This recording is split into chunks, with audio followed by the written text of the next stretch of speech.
live button, just so you know. You what? Good morning. It's Thursday. We've made it to Thursday. Let's talk about stress. Stress is, first of all, if you didn't know, this is video 11 of my 30-day video challenge. So if you're wondering why I'm talking to you right now, just look up Sarah's 30-day challenge and you'll see a whole host of videos all along the same line. So today we're talking about stress, and the reason is because we all deal with it. We've had several clients, several members tell us in the past that stress was probably their leading cause of weight gain, one of the reasons they couldn't lose weight. I can tell you, in my life, I've definitely gained weight from stress. I'll say I was never too stressed to focus on weight loss particularly, but that's because I was obsessed with weight loss. So more than anything, weight loss was just part of the stress. More spirals is what I'm seeing in my mind as I'm describing that. But anyways, what I want to share with you today is actually an anecdote, a story about me when I was teaching high school. And I've given backstory to this before, but the big setup that I want to tell you is I was teaching every single hour of my workday. So I was a Latin teacher, which meant I taught all levels, and so I had to teach basically a brand new lesson every single hour, whereas most teachers will have like one subject and they get at least an hour, like they get one conference period, one planning period a day. I didn't have that. And so as a result, from the moment I got to school to the moment I left, it was like, ladies and gentlemen, start your engines. And I would just go. So it was a combination of feeling like I was sprinting, feeling like I was in a marathon, and also holding my breath the whole time. That's emotionally how it felt to me. So this particular story I wanted to share, there was a moment, it was probably during my lunch break or during the 5-minute period, but it was probably during my lunch break, where I had too many things to do to get done and I couldn't take a lunch break. And what I did was I walked out of the front door of my classroom, the only door of my classroom, that's neither here nor there, but I walked out of the front door of my classroom and I went to turn right to do something. And then almost immediately my brain said, no, you gotta do this. And I went to turn left. And then again, my brain said, no, this. And I did that back and forth game literally about 5 times. About 5 times. And then finally I just had to stop and say, Sarah, take a breath and make a choice. You just need to do one of those items. Do it. And then you can imagine the whole time that I had chosen to go right or left, whatever. That whole time I was still thinking about the thing that I was choosing not to do instead of the thing I was choosing to do. That is a perfect example of stress. And what I want to underscore for you in that story is there were 2 things happening in that story. There was an external component and an internal component. So on the external, if you were, say, to walk around the corner and look at Sarah doing her crazy dance, you would have thought, that's a crazy lady. So that's one piece of the external stories. That's a crazy lady right there. She needs to figure her life out. But the second piece of that is that I had too many things to do and too little time to do it in. So that was externally what was happening for me. Internally, what was happening for me is my mind was cluttered. There was way too many things going on there. So many things that my attention was just like a pinball, just going back and forth and back and forth and back and forth. And that's really the point of the whole story is at this time in my life, I had 0 control of my attention. I don't know who had my attention, but it wasn't me. I can tell you that much.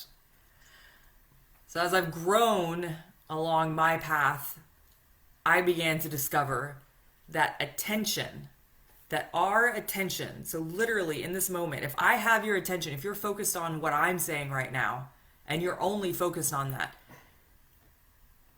That is your most vital resource. That is our most vital resource, is our attention. Can you imagine what this video would be like right now if I'm trying to talk to you and then I'm also trying to do a billion other things at once? It would not be great. You have my full attention right now. And in this moment, there's something magical about that. Maybe you might not feel it. I feel like this is magic. I am connected with this moment and with you. What I began to discover is that we've got supercomputers in our brains. These are supercomputers. And when we can focus on one task at a time, there's no limit to what those computers can figure out. But when we try to do a billion things at once, we become like that old Windows computer that you have, that there's not enough memory and it's going super slowly. So we think we're doing amazing work, but we're doing horrible work. And what's worse is we are degrading ourselves. What we need is clarity. Remember, we talked about the internal and the external. So internally, when we can become clear, when we can know exactly what our next one task is, that's when we can work and still be relaxed. Can you imagine that? Can you imagine a possibility in your life where you are working, but you're at ease? If you've ever been in a yoga class, you might have experienced this. This is one of the reasons I teach yoga. One of the reasons I love yoga is because you can be in this crazy difficult pose, but because that is the only thing you're doing, your mind, it's just breathing. It's just breathing and feeling wonderful. On the flip side, maybe you're not a yoga person. If you've practiced martial arts, if you spar, all of those of you who've sparred out there, you know what I'm talking about. Sparring can be one of the most frenetic things in your life. Someone's coming at you, they're punching at you, they're kicking at you, you're punching, you're kicking. All of this action is going on.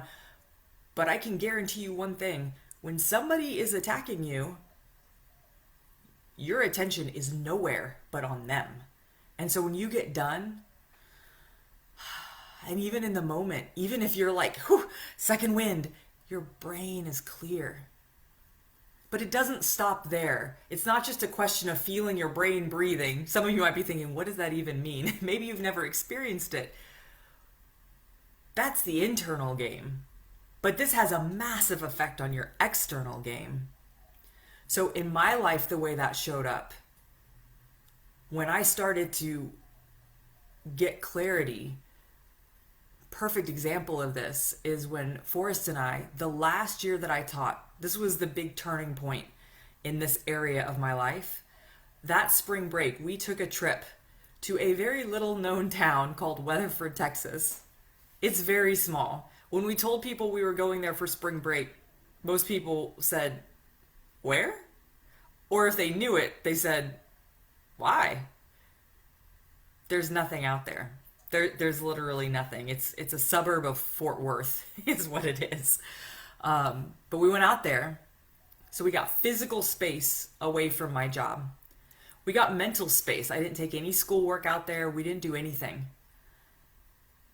And we just chilled. We relaxed. We rode bikes. We found a coffee shop that was also a used bookstore. We hung out there a lot.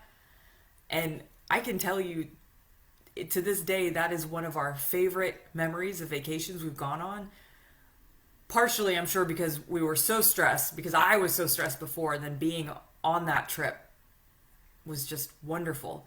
But then also because as I began to experience this space, magical things started to happen. We started to have, it's like out of the woodwork, things would come up and say, hey, if you're in a job you hate right now, you should quit that job. If you have any way out of that job, you should find a way out of that job because it's ruining your life. Like we were listening to a podcast, and the beginning of the podcast, the guy just said like, hey, I'm about to start this podcast, but I just want you to know, if you're in a job right now, I mean, it was like he was coming out of the speakers and speaking to me. That was the week that we decided I would quit teaching and I wouldn't come back to school the next year. I've never once regretted that decision, just so you know. Another example of how this internal clarity affected external clarity.